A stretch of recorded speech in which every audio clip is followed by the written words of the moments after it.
Citoyen TV, la chaîne de l'Afrique digne et de sa diaspora.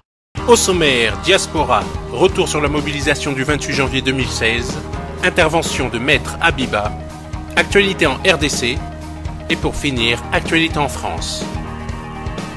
Commençons tout de suite avec la diaspora. Retour sur la mobilisation du 28 janvier 2016.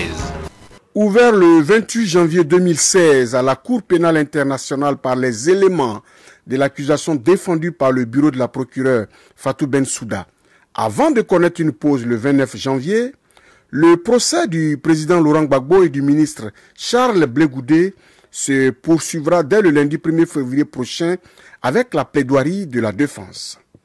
Mais avant, les partisans du président Laurent Gbagbo se sont fortement mobilisés pour assister au procès à La Haye. Revenons donc à la nuit du 27 janvier depuis la gare du Nord à Paris où les voyageurs ont pris leur départ pour La Haye. Ce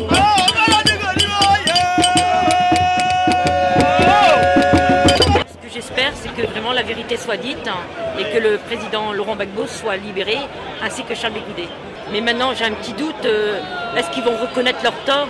Je suis dès mes oignons. Honnêtement, je ne vais pas me fourvoyer. Moi, je n'attends rien de cette justice, n'est-ce pas, digne des impérialistes. Voyez-vous, moi j'appelle mouton mouton. Je suis le genre de personne qui parle sans faux fuyant. Moi, je n'attends rien de cette justice. J'attends plutôt beaucoup de mon président démocratiquement élu qui est embastillé là-bas. J'attends de lui qu'il mette à nu, n'est-ce pas, comme j'appelle ça, toutes les déjections des impérialistes. Comme ça, la justice prendra toute sa forme. En ce sens que la justice qui avait été longtemps, n'est-ce pas, voilée, la justice qui avait été longtemps bernée, n'est-ce pas, comprendra une et unique chose. La vérité, elle ne se réclame d'aucun bord. La vérité, c'est la vérité. Et elle est belle quand elle est nue, comme nous disait notre premier chef d'État, son Excellence Félix Houphouët-Boigny. Feu Félix Houphouët-Boigny. Je vous remercie. Je n'espère rien de cette justice. Je n'espère rien de cette justice. Il y a tout le monde qui parle. En tant qu'Ivoirienne, en tant que panafricaine, même pas pour Gbagbo, mais en tant qu'Ivoirienne, en tant que panafricaine, j'ai dit oh honte à la CPI, qui n'ont pas de preuves et qui détiennent depuis près de 5 ans un président élu démocratiquement de son pays. Donc je n'espère rien. Rien, mais vraiment rien. Je sais qu'ils vont vouloir le garder, mais je veux simplement m'y rendre pour indexer cette CPI qui est faite que pour les présidents africains. On va au procès pour que la justice soit faite, pour la libération de Gbagbo. Nous allons pour que Gbagbo soit libéré et que la vérité éclate aux yeux du monde entier. Nous sommes donc à la gare du Nord, comme prévu, le départ pour La Haye. Nous sommes le 27 janvier aujourd'hui, nous partons à La Haye pour assister à l'ouverture, en tout cas du procès du président Laurent Gbagbo et du ministre Charles Blé Goudé. Un procès historique, un procès que nous qualifions de la honte, tout simplement que c'est un procès historique où toute l'Afrique est regardante sur ce procès. Tous les hommes d'État, en tout cas les vrais hommes d'État sont regardants sur ce procès et toute la Côte d'Ivoire attend de ce procès la libération du président Laurent Gbagbo, la libération du ministre Charles Blé Goudé et qu'enfin nous puissions entamer la vraie réconciliation entre les fils et les filles de notre pays. Nous allons à La Haye aujourd'hui pour faire triompher la vérité, pour faire dire le droit, espérant que le droit sera dit, parce que beaucoup de choses ont été véhiculées sur le président Gbagbo. Alors nous espérons que son avocat va déconstruire tout ça. On va tous mobiliser à la CPI et on espère, en tout cas on a foi, que la vérité sera dite, la justice sera faite pour que enfin tout le monde soit libéré d'une bonne fois. Et avec la mobilisation que nous avons, avec la mobilisation en Côte d'Ivoire, dans la diaspora, partout dans le monde, nous avons foi que celui qu'on appelle dictateur va se retrouver le grand démocrate. Et la vérité sera dite une fois. Tout de suite, intervention de Maître Habiba Touré. Maître Habiba, bonjour. Vous venez d'assister à la première audience du président Laurent Gbagbo en tant que son avocate. Qu'est-ce que vous pouvez nous dire? Quelles sont vos impressions pour cette première prestation de la procureure? Bon, écoutez, là pour l'instant on est au tout début du procès. Pour l'instant, il s'agissait pour la procureure de résumer un peu les charges qu'elle a contre le président et les éléments de preuve qu'elle entend présenter contre le président. Ce qu'il faut retenir, c'est qu'elle estime qu'il y a eu un plan commun entre le ministre Charles Blé Goudé et le président Laurent Gbagbo qui aurait occasionné 324 victimes. J'ai pas dit 324 morts, hein. J'ai dit 324 victimes. Donc on va la laisser développer tout son argumentaire. La question étant de savoir, elle nous a promis qu'elle allait engager des poursuites contre tous les camps, qu'elle se soucie des victimes. Bon, moi je constate juste que 5 ans après la crise post-électorale, elle ne poursuit qu'un camp. Elle ne se préoccupe que de 324 victimes sur une crise qui a fait plus de 3000 morts. Donc, à moins de nous expliquer que la vie des autres est moins importante, je ne vois pas comment aujourd'hui elle peut aboutir dans sa procédure contre le président Laurent Gbagbo sur un plan commun qu'elle estime qui a été mis en place depuis 2000. Elle avance depuis 2000 pour ensuite dire depuis 2010. Bon, elle dit qu'elle ne se préoccupe pas de qui a gagné les élections, mais en même temps, elle dit qu'il a tout fait pour se maintenir au pouvoir. Et elle ne se préoccupe pas de tous ceux. Et elle ne se dit pas qu'il y a peut-être eu un plan commun pour amener Ouattara au pouvoir par tous les moyens, y compris par la force de l'État. Cette question-là, elle ne se la pose pas. Donc c'est un peu frustrant, mais en même temps, je pense que plus on avancera dans le procès, et puis ça mettra en évidence le fait qu'elle est peut-être ou elle fait de la politique ou elle est instrumentalisée par le politique. Parce que je ne peux pas accepter que 324 victimes aient plus d'importance à ses yeux que les 3000 morts de la crise post-électorale, que les milliers de réfugiés dans la sous-région. Gbagbo, le dictateur selon elle, sous Gbagbo, le dictateur selon elle, il n'y avait pas un camp de réfugiés dans la sous-région. On prétend qu'on voulait tuer les Djoula, les gens du Nord, il n'y avait pas un camp de réfugiés dans la sous-région. Il n'y avait pas des Ivoiriens des réfugiés dans la sous-région. Sous le Ouattara, le grand démocrate, on constate quoi? On constate des milliers de réfugiés dans la sous-région, des milliers de camps de réfugiés dans la sous-région, que ce soit au Libéria, au Ghana et ailleurs. Je pense qu'il ne faut pas insulter l'intelligence des Ivoiriens et qu'elle doit se préoccuper, si véritablement elle entend se préoccuper des victimes, elle a intérêt en tout cas à poursuivre les responsables des 3000 morts. Et pas nous blaguer avec ces 324 victimes où elle nous estime qu'il y a eu de fortes souffrances. C'est pas 324 morts. C'est pas 324 morts. C'est 324 victimes, des gens qui disent qu'ils ont été blessés, violés, patati, patata. Enfin, voilà, je ne dis pas si ce sont véritablement des victimes. Il faut que justice leur soit rendue, mais qu'on arrête les véritables auteurs. Est-ce que vous pensez qu'elle a déjà mal engagé le débat? Non, c'est pas une question de mal engager le débat. C'est qu'elle a une vision biaisée. Parce que quand on a la CPI, on est censé enquêter sur les crimes les plus graves.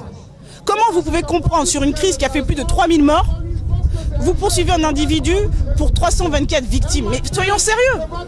C'est ça le problème. Donc elle a une vision biaisée, une vision partiale, partisane, qui pose problème.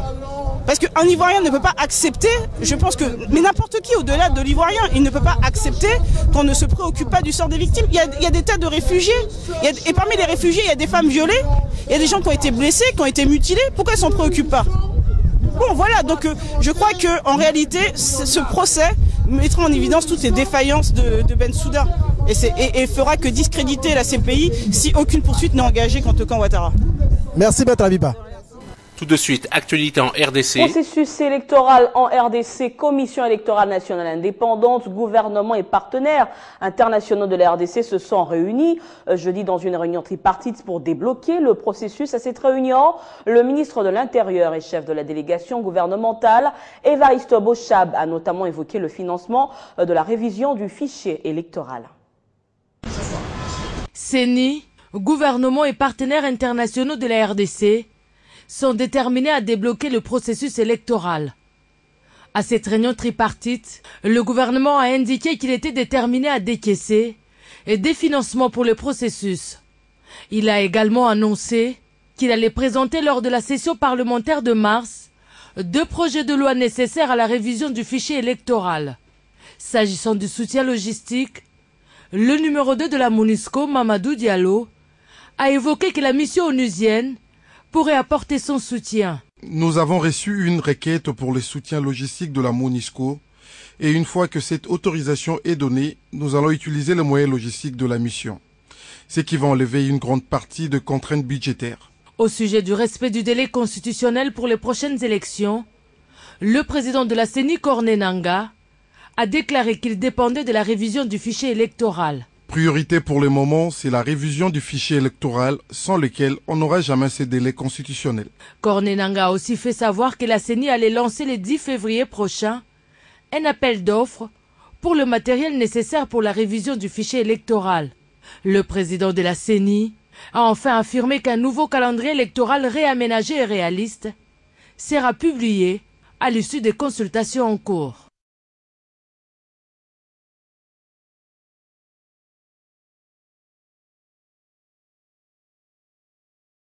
Et pour finir, actualité en France. Madame, Monsieur, bonsoir. La démission de Christiane Taubira réveille la gauche de la gauche. Depuis l'annonce du départ du garde des Sceaux, frondeurs, communistes et autres verts se mettent en branle pour organiser une primaire à gauche en vue de l'élection présidentielle de 2017. Alexandre Rivet.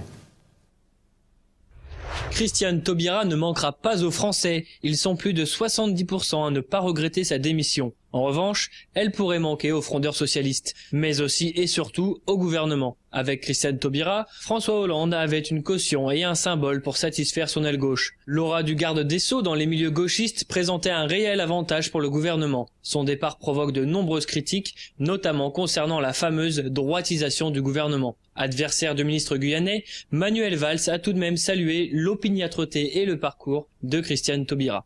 Je veux saluer ici l'opiniâtreté et le parcours de Christiane Taubira. Elle a mené un combat pour cette grande avancée qu'a été le mariage pour les couples de même sexe.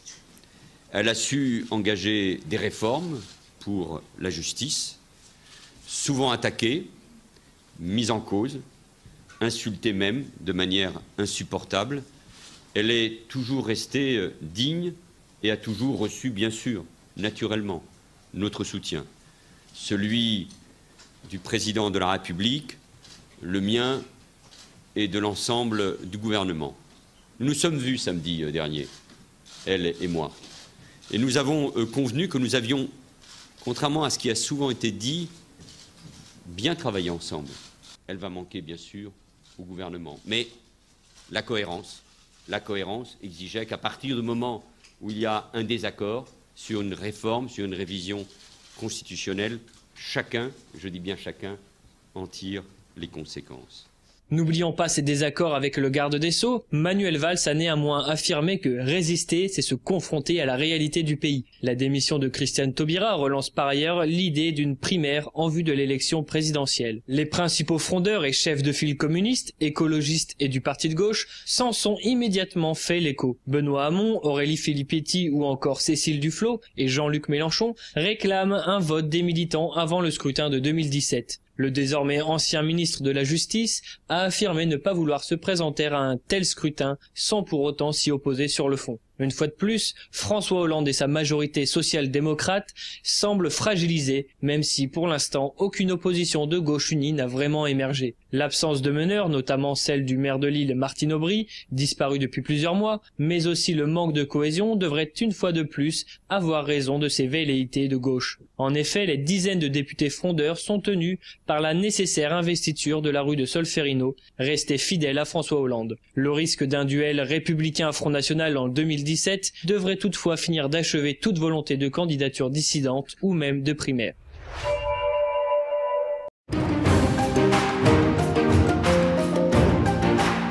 Citoyen TV, la chaîne de l'Afrique digne et de sa diaspora.